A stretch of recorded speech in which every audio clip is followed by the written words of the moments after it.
In this video, I want to talk about the electric field of point charges. So what is a point charge? It's just particle of charge. So something that is extremely small that has charge. So examples are like a proton, right? And we'd represent that as a plus sign surrounded by a circle, or maybe an electron, right? We represent that negative sign surrounded by a circle. So these are just examples of point charges. We just represent them as plus and minus signs with little circles around them. They're just really, really small particles, right, as in the case of an electron or proton and so on, that have charge. So that's what we mean by a point charge. And so the key equation that we're going to be working with here is we're going to be talking about the electric field, right, and what the electric field is. So we'll start talking about that. So let me just write it out here. So KQ over R squared. And so this is magnitude of KQ, of Q, sorry. So I just want to break down what this equation is.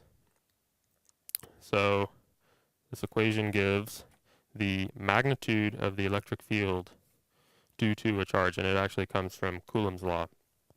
So what is K here? K is Coulomb's constant, as in Coulomb's law. So Coulomb's constant, and it has the units of newtons times, we can actually see what the units are here, but it's newtons times meters squared over Coulomb squared, right? So that's just from Coulomb's law. And so R here is just the distance from that charge. So R is just the distance from the point charge. And Q, I put absolute value signs around Q, so I mean the positive. So if it's a negative charge, like an electron has a negative charge, you plug in just the positive charge. That's what we mean by the absolute values, is the positive value. So this is always positive because this is a magnitude over here, right? So magnitude of a vector is just its length. So that all the values in an equation that is equal to a magnitude need to be positive. So this Q needs to be positive.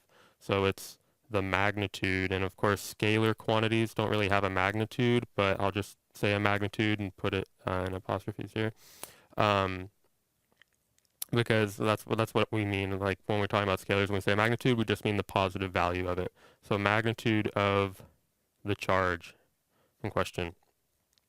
So as an example, and another thing to keep in mind, this equation only gives us the magnitude of the electric field.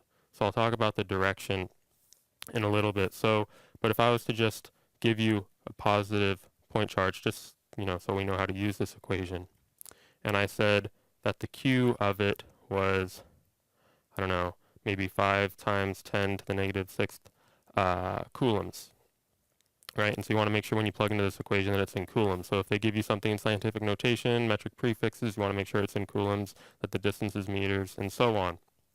And I ask you, what's the magnitude of the electric field? Whoop, that's not even close to a straight line. That's slightly closer.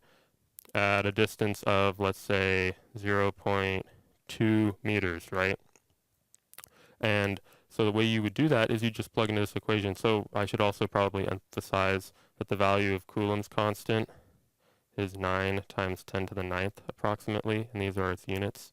So this is what K is equal to, is 9 times 10 to the ninth. And I ask you, what's the magnitude of its electric field right here? So again, right, so we just plug and chug. So K, I always like to write it out first.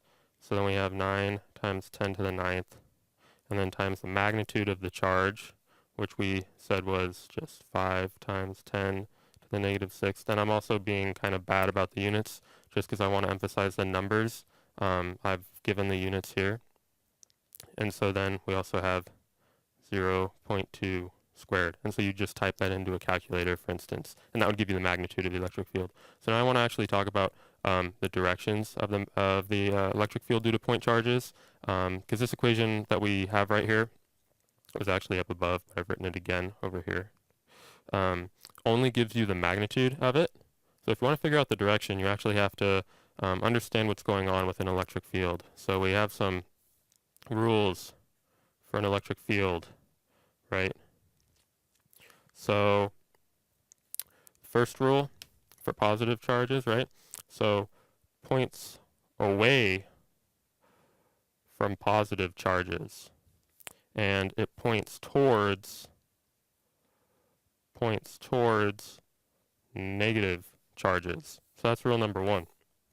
Number two, when you're talking about electric field lines, so maybe I should say here electric field lines. So what do we mean by a field line? So if you're trying to draw all the electric field vectors due to a positive charge or a negative charge, and I'll show what this means, you end up drawing what are called field lines. So that's just sort of like I kind of wrote this a little illegibly, but so that's what we mean by field lines. It's just literally drawing that field's vectors. So points away from positive charges, points towards negative charges. It ends at infinity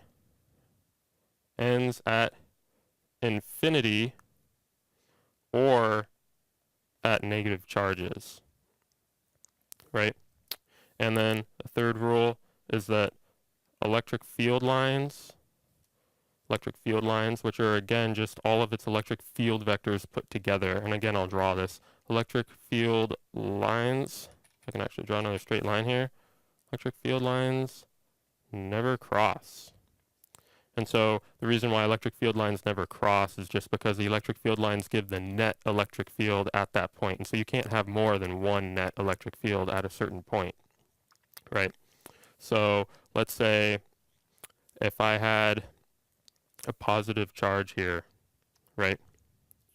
So, and I'll just do some of the basics here, and I can also extend this into a second video. So if I am talking about a positive charge here, and I'll actually give myself slightly more room.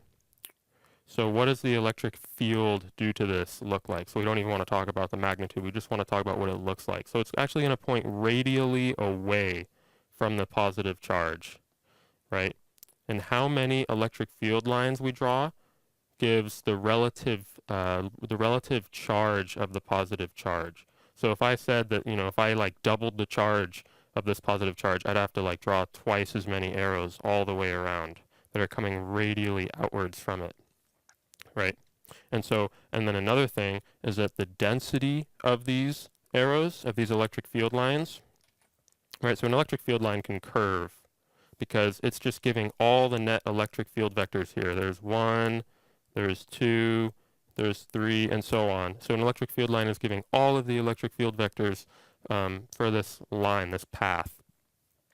So if I had something like an electric field that, and I don't know exactly what the charge source is, but it's like this, and it's pointing this way, I'm denoting the direction, and all of a sudden they start getting really close together like this.